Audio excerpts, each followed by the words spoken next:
Edgar Allan Poe wrote his short tale, The Pit and the Pendulum, in the midst of the American Romantic movement. His short story takes place during the final days of the Spanish Inquisition, in which the narrator finds himself in a daunting predicament. Poe's morbid stories attain these romantic characteristics through their emphasis on emotion. In this piece particularly, Poe provides the reader with an interminable horror and suspense, which he maintains by literally keeping the reader in the dark. Poe keeps us in this perpetual state of suspense through his choice of words, reveal of details, and imagery, specifically an appeal to the senses. Poe's diction critically alters the overall atmosphere of his writing in this piece.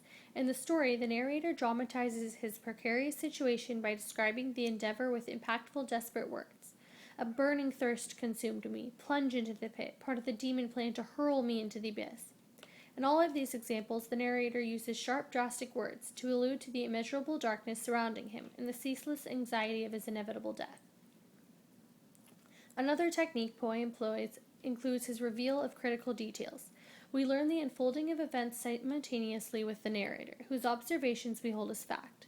We only learn the actual factors of his situation once they reveal themselves, when the author makes his own revelations. Poe writes this way so that our emotions mimic that of the narrator. We learn as he does, and in result we feel as he does. Finally, the most prominent aspect of Poe's writing includes his provocation of imagery that appeals to the senses.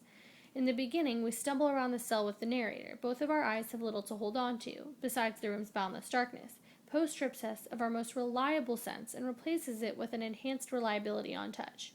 Stone masonry, very smooth, slimy, and cold. The ground was moist and slippery.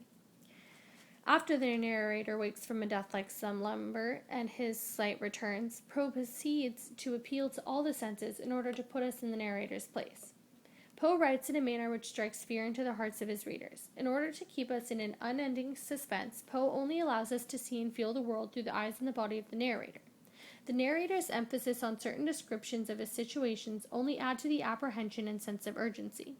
Poe's slow reveal of details and explicit use of imagery through the sense of the narrator place us in the story. In result, we find ourselves in an unrelenting state of fear. Characterized by an emphasis of emotion and feeling, this piece fits perfectly into the romantic movement of the time.